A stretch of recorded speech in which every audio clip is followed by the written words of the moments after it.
We'll now move on into our professional education piece. So this morning, that's going to be home and safety modifications for aging in place with Lake Bancroft. She's a co-owner of TruBlue Home Services Ally, and I will give you Lake's bio.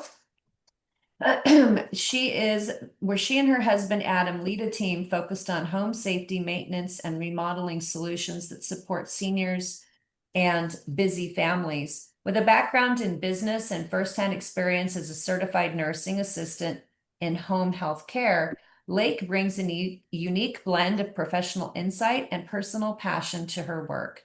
Lake's early volunteer work and long-term care helped shape her commitment to helping older adults live safely and comfortably at home. Today, she focuses on practical home modifications that reduce fall risks, supports post-hospital recovery, and extends independence. Through her work with families, caregivers, and healthcare professionals, Lake is dedicated to making aging in place safer, more accessible, and is focused on preserving independence while at home. Thank you for joining us, Lake, and you may take it from here. All right, thanks. I will try to share my screen here. Let's see. Placing.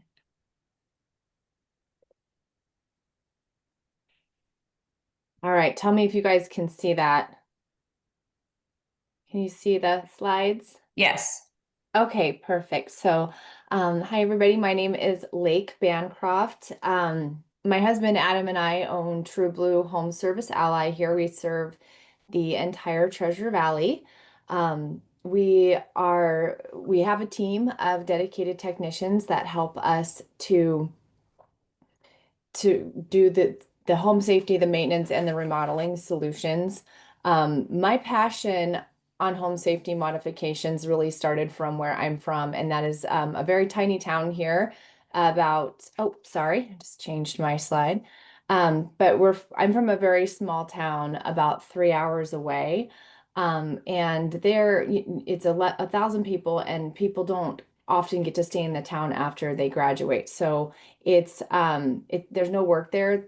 The seniors that are there go into the long-term care facility, and I started volunteering there about fourth grade on until I graduated, off and on helping to just reading, hosting games and things of that nature to really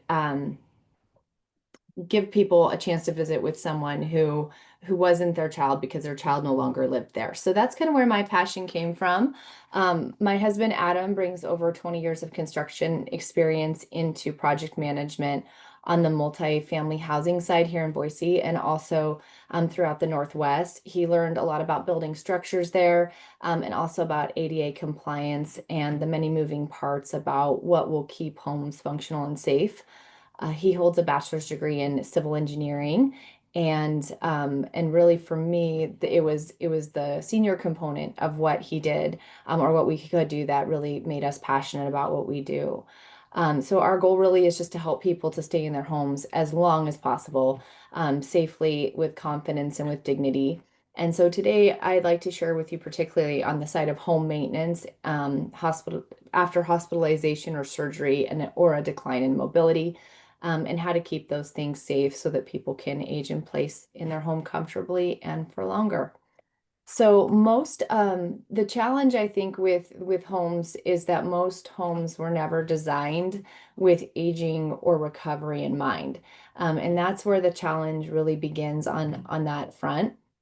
So almost all homes until very recently are going to be built for families to grow, or to start. And the square footage of the home is generally just the right amount of space to accommodate that, for everyday needs. And it's also focused on kind of the consumer, where those price points are, and where that financial revenue is going to be made. And so only recently have we started seeing things like a two-story home having a master bedroom on the first floor, or maybe an additional bedroom on the first floor where there's a two split master. But even still, these are generally going to be pretty high price point homes and not what your average person is living in. The majority of us are going to be living in homes with staircases, all the bedrooms on the second floor. And even on a single level home, there's still going to be an elevation change at every exit. So in my home, for instance, even which is a very, I think, common floor plan for the late 90s, we have a sunken living room. And so even though, we've got there's the one step down into the living room, and that is going to actually lead you to the extra bedroom and bathroom that is on the first floor. So a lot of that we see as well, where you've got an additional step even in the home, that even on in a single level where you could be in the downstairs, you're still going to have an elevation change. Um, for seniors who are choosing or hoping to age in place, even simple everyday tasks like stepping over a high bathtub wall can become dangerous, especially if this is following a surgery, a hospital stay, or a decline in strength or balance. Falls are the leading cause of injury for older adults, and most of them do happen right in their home. Even small changes in mobility over time and as one ages can suddenly turn common features of a home into real hazards. So I just kind of wanted to focus this presentation today on how we can reduce those risks by making practical non-medical changes to the home before a crisis happens. And we'll focus on the construction side because that's in our background and not necessarily the medical equipment side, but how we can make homes safer and how in doing so we can improve the lives of our seniors to continue living in their home.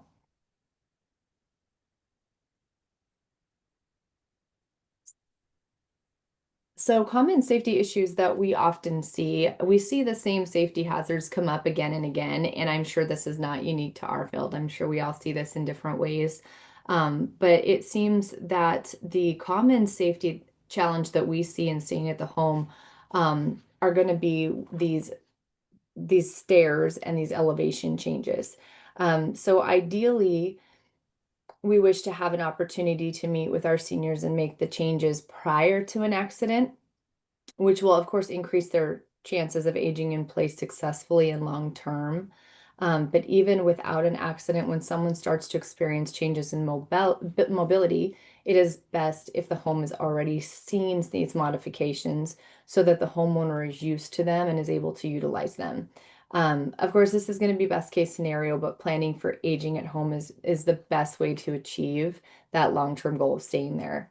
But when planning didn't occur, and unfortunately, when an accident happens, most of the issues that we're actually called in to address are not going to be dramatic, but instead they're subtle, dangerous things. So the photo on the left is a stock photo that I pulled, but it looks like a lot of the homes that we see in Caldwell and in the Nampa area, where the staircases lead to a basement or to a laundry room. These staircases generally do not have doors or gates leading down to them, and also lack handrails. They're generally steep. They're not set to today's standards of safety and have become an incredible danger to the homeowner following an injury or a decline in cognitive ability. We recently went out to a home where this was the case, and the biggest challenge with it was that the gate that you couldn't really open a gate in or out, because the landing at the top was very narrow. And I think that that's the case for a lot of homes. I know that is even for mine. When we had young children, we were looking to how do you block the stairs, and a lot of gates are going to open into the hallway, which can be cumbersome and also somewhat dangerous if you have mobility issues and there's no real way to get around the gate after you're opening it and depending upon what side you're on. So baby gates are generally not always going to be the best fit to block these spaces because most of the time there's not a great anchor point, and the standard one size fits all doesn't work for most openings at the top of the stairs. So for these areas, and one of the things that we were able to do to really help this gentleman, who actually hadn't had an accident, but he was just very, very nervous about the top of these stairs. It was something that had really been heavy on his heart as far as being worried he'd fall. And it was kind of a similar situation where you only had a railing on one side. It was one of those beautiful open rails where you can kind of see down on the landing. And for that, you couldn't anchor it to anything because there was no wall on the other side. So for those types of things where you can do a custom gate, you can put them on casters that can roll to one side rather than having them open up. So the gate actually became a sturdy solid wooden gate that matched the railing, and it could move from side to side and latch and be heavy enough to be able to fall on and sturdy enough to be able to fall on, but at the same time not be a safety risk when he was trying to open it up.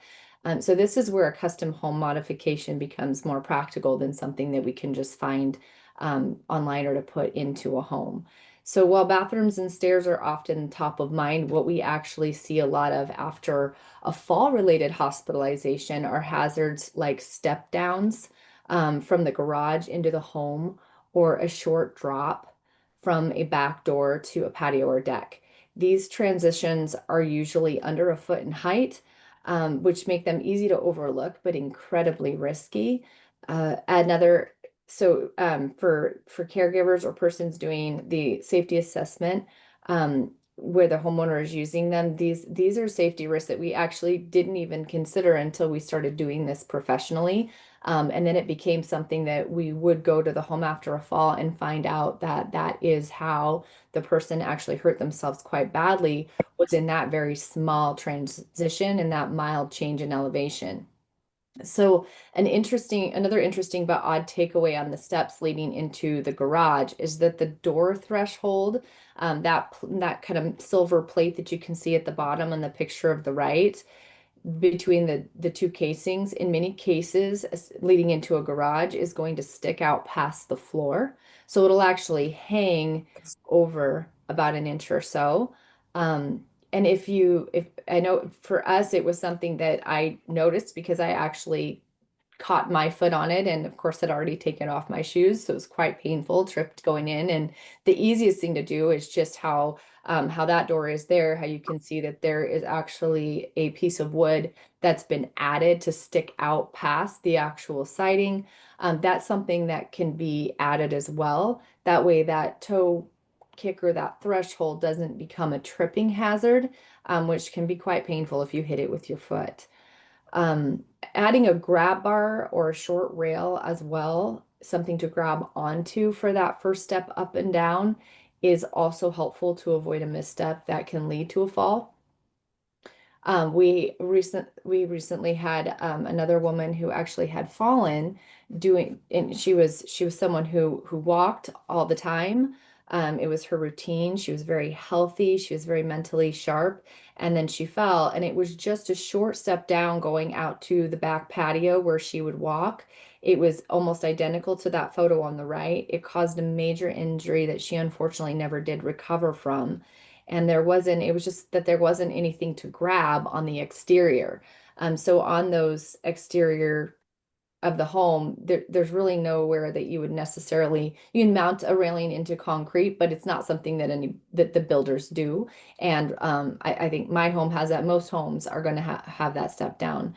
So people do tend to be more cautious in bathrooms, I think, because we all know the risks, and those are, of course, rightly so, the most targeted area for making modifications.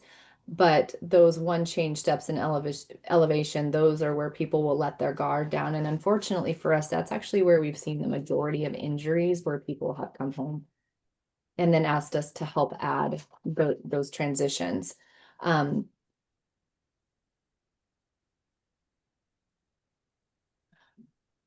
So here I'd kind of just like to talk a little bit more about what can be done, because solutions are always what we are looking for in order to help people stay home. So many of you are already doing the important work of evaluating the home for safety from the healthcare side and patient-focused perspective, which is absolutely wonderful. And that's something that we look to you all for when it comes to these insights a lot of times prior to doing our assessment. That's going to play a big role on how we modify the home as well. And that's what I'd like to kind of share with you today, is how you can also view the home from a contractor's point of view. So looking not just at immediate risks, but also how the home functions over time and what aspects of their age in place plan can be done first, and then gradually over time to help achieve those goals. So questions that we will typically ask the family is, are there any basic maintenance tasks being delayed due to lifting or safety concerns? So a lot of times this will be obvious on the walkthrough with the family if there are things being neglected. Occasionally we see that smoke detectors are missing or disconnected. because they weren't able to change the batteries, or it began to beep because that smoke detector was at the end of its life cycle and was just taken down. We will also ask if there's a plan in place for things like cleaning gutters, changing furnace filters, which are generally going to be in that garage area, or keeping the bathrooms maintained. This would look like maintaining the caulk line around the bathtub and also snaking the drains to make sure that bathing, showering, and just normal hygiene things are able to be kept up for them. So a lot of times it's going to be the maintenance tasks that when piled up over time, the injury will occur because of the need for the person living with them to begin to outweigh the safety concern, and then what is where the fall of ladder use comes into play. So a lot of times people will avoid those maintenance items on the home due to mobility issues. But then after enough time progresses, they might try it, and that can be a big risk. So we also like to help them plan ahead for their future, because a well cared for home not only keeps someone safer in the present, but it also does retain its value for when it's time to sell or to move on from the home. At some point, every home will be sold again, and we hope to help modify the home in ways that still achieve getting top dollar for the home to help pay for long-term care or whatever the need is as they live out their final years. Well-maintained homes allow for easier refinancing, and of course, they are worth more when listed as well. So safety and maintenance really do go hand in hand, and both do matter. The picture there, on the far left is of a installation of a very simple grab bar, that's notched for the ability for easier grip. So when that grip starts to decline and when that strength starts to kind of go away a little bit in the hand, especially for people that have severe arthritis, that grip on that particular bar can really help because it's not smooth like a traditional grab bar, but instead it's kind of got almost like a I don't know if you can see it super well, but it's got a way for each of those individual areas in the grab bar allows for better gripping. This slide in the middle, this is going to be a tub installation that it allows for a tub modification. What I love about this particular product is that you can actually convert it back into a bathtub, and this manufacturer warranties those items as well. The product is actually warranted for the ability to convert back into a bathtub when needed, and bathtubs I think can be very healing, and that's an area that I think gets neglected a lot is people stop taking baths because of the fact that they can become a bit of a hazard for stepping in and out of, but this allows it to step in and put the bath back, especially for caregivers who are helping. The tub itself then can be converted back to a bathtub as well for resale. It's not quite as, beautiful as it was for just anybody, but at the same time, even for kids getting in and out of the bathtub, that can be very helpful. And grab bars aren't necessarily what they used to be either. This is a picture of a grab bar here with a towel, using a towel rack, and it's a ADA. It's nicer than the towel rack I have in my boys' bathroom. And a lot of times we hear, I don't want grab bars. I don't want that look. I want to sell my home. I want to maintain its value for my children. And what's really great is when people are planning for that future of aging in place, it is something that they make now, that grab bars don't have to look like they used to look. They can actually look pretty fancy and no one would ever know. And I don't think that that's something that would keep a home from selling if it looked like that. And then, of course, no threshold or low threshold showers can make a big change as well for somebody who is trying to get in and out. They make them wide. We use a product called Best Bath out of Caldwell, and we've been able to help a lot of people to gain utilization of their shower again, and that is very, very liberating and helpful to keep people at home.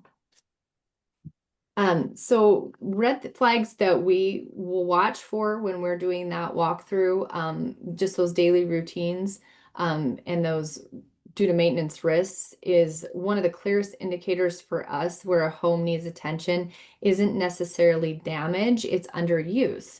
So when areas of the home begin to be avoided due to small obstacles like a single step, uneven floor, or poor lighting, those spaces quickly will fall out of daily life. And over time, this shrinking of the home leads to a few problems. So the underused areas begin to show signs of neglect, dust clutter, or deferred maintenance. And as we discussed earlier, the risk here becomes the risk of the items being eventually taken care of in an unsafe manner, or having the home become undervalued when the equity is needed most. So there's always the clothing or disregarded items on the floor, which is also a risk. But this, from our perspective, we're looking more for things when it comes to maintenance, like a foyer light being out in a really tall ceiling, and being unused, and then knowing, having them know that someone's visiting and trying to change that light. The lived-in spaces become limited to smaller zones, which can feel confining. And from a psychological standpoint, this becomes depressing to the person living in those conditions. So we're all aware of the spaces around us, and studies show that how we live can make a big difference on how we see ourselves and on our happiness levels. So we recently put in a ramp where, and I think this is kind of a good example of that, where the couple had a deck with stairs, and the deck was beautiful, but it wasn't being used due to accessibility. So they weren't able to access the yard anymore from the deck. So we, instead of putting in just a traditional ramp, we actually built a custom ramp out of the same Trex material, same color, that matched and allowed them to begin utilizing that deck again in the way that they wanted to.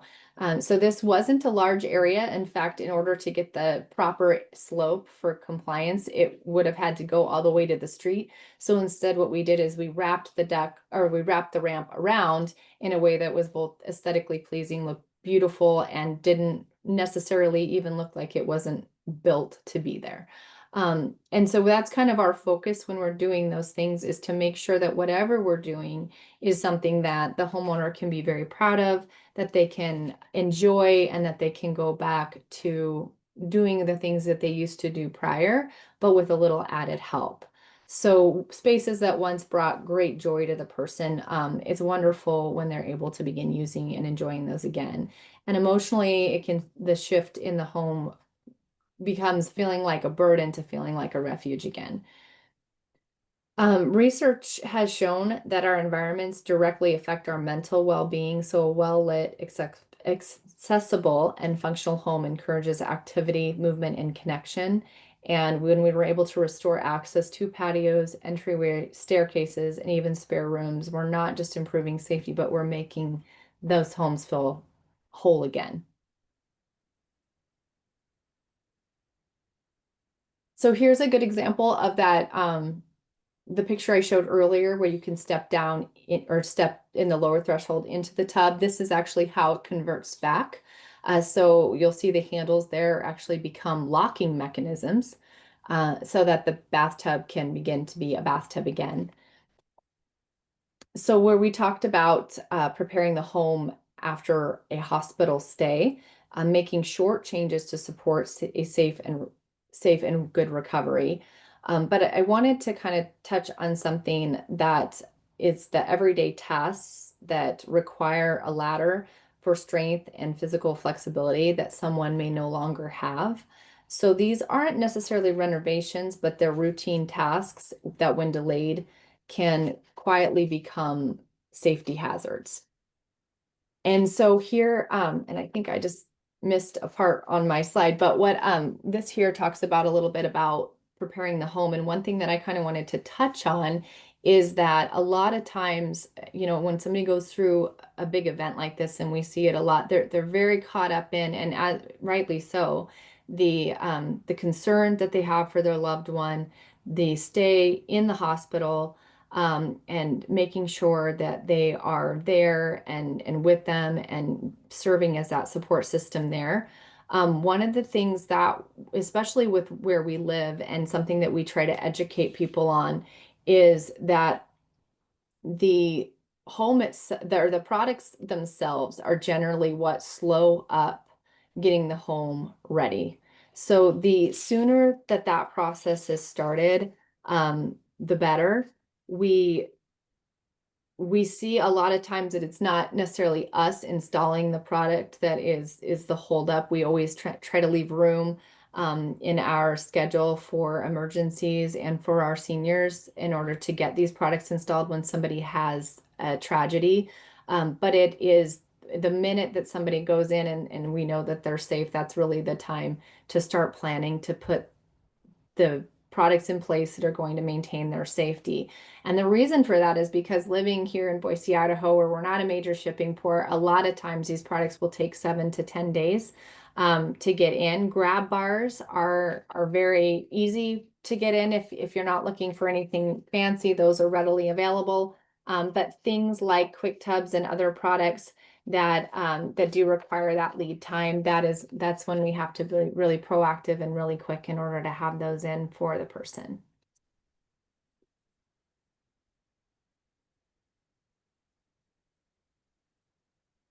So this is the example of the shower that I wanted to share with everybody. It's just going to be a no threshold. Those rubber pieces at the bottom are going to keep the water from coming back out, but they're also very flexible. So they're not a tripping hazard. They're just a water barrier, and a shower curtain can be added and a wheelchair can easily go in and out, or just creating that wide space as well. And then so looking for the routine tasks here, this is where the ladder and things begin to come into play. So these aren't necessarily renovations that we do, but they're regular routine maintenance tasks that when they're delayed, they can become a problem. And I will have on the last slide, I'll have my contact information for anybody who is interested in getting a copy of the maintenance plan that we do, and we'd be happy to share it. And it's something that most people can probably take care of as well. But things that we're thinking about is we're thinking about gutters that clog and freeze, smoke detectors that haven't been changed, and dryer vents that haven't been cleaned in years. Light bulbs burn out in the walkways as well. So these are the kinds of things that make the home feel less functional and safe and less cared for. And one way to support seniors in staying home safely is to build a seasonal checklist and identify who can handle these tasks. So whether it's family, neighbors, or someone that has been hired. So it's not just about safety in this case, it's also about protecting the home itself and the valuable asset that our seniors have. So when it comes to maintenance, the easiest thing to do is to break it up seasonally. That is what we found with our customers and our clients. So we focus on the needs of the home as they occur in the winter and the cold months. We do this in a home ally maintenance plan, but it definitely can be duplicated with family members. Doing a walkthrough of each of the rooms and addressing what should be done is the easiest way to keep maintenance or to keep the home maintenance plan in rotation. And the exterior of the home is where the season really matters. So it's checking sinks for draining. It's making sure that covers go on exterior faucets. And those are the things that are the gutters, making sure that none of the water's freezing. Those are the things that are going to really make sure that that home stays maintained.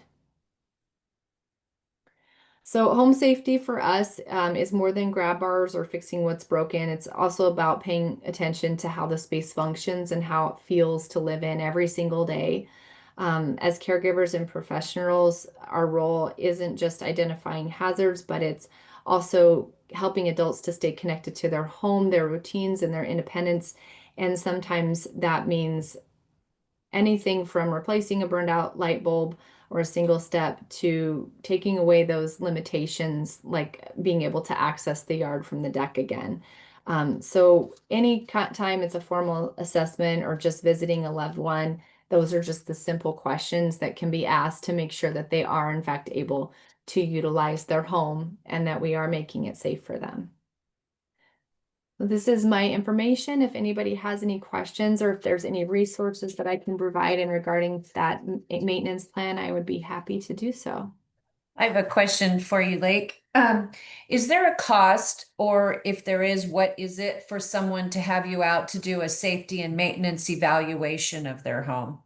So we actually do that for free. So anytime that someone needs to have a safety or a maintenance evaluation, we will go out and do that and talk to the family about what their pain points are and help to link them up with resources if we don't provide them or give them information on what that would look like based on the size and need of their home. Sherry? Yeah, this was great information. I love it. Really quick question. Do insurances help cover some of these costs to remodel and do things that are required in the home?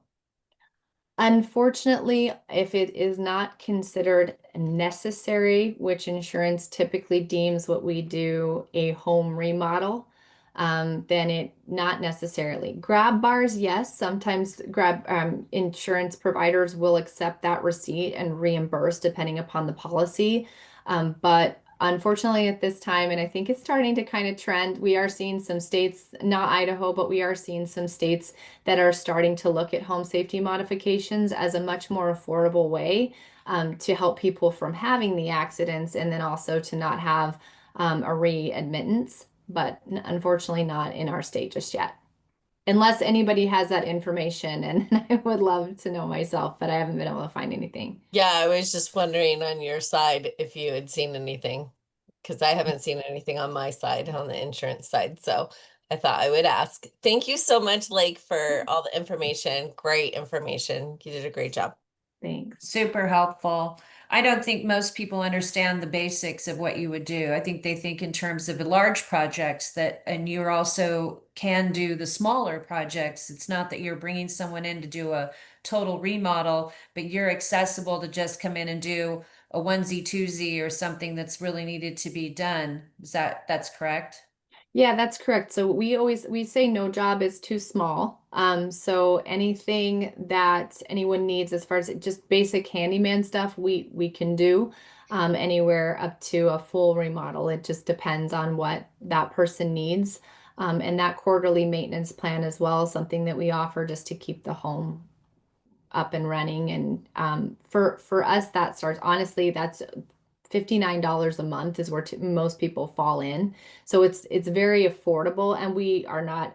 That's just kind of a service that we like to offer. It's a way for us to make sure that we're front and center when it comes to what our customers' needs are. And so it's not something that is as big of a cost as people think, but it's also something that can easily be duplicated if somebody just knows how to maintain a home. That's wonderful. Thank you so much. I think this was a very valuable segment, and I know that it'll be much appreciated and much watched throughout the community. Well, thank you very much for having me.